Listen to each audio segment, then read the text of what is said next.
chifrudo, mano. Olha, esse aqui é do banho. Eles estão um pouquinho magros. Um pouquinho magro? No bando dos cones, né? Porque eles emagrecem pra caramba. Muito magro. Os caras estão ganhando dinheiro. Vida de gado. É bem isso mesmo. Nossa, que saudade dessa novela. Nossa, eu gostava, né? Cone Creu, diretoria. Nossa, foi Cone, foi tudo. O Cone já se foi. Olha o carro no meio dos boi, velho. Esse peão é velho de guerra, hein? Coitado do cavalo, né? Cavalo da carinha de fora. Agora tá, o peão tá gordo. Droga, não tem.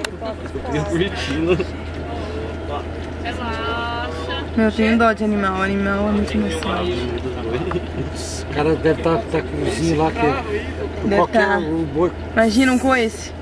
Não, espantou um pouquinho os bois, já vai tudo em cima do carro.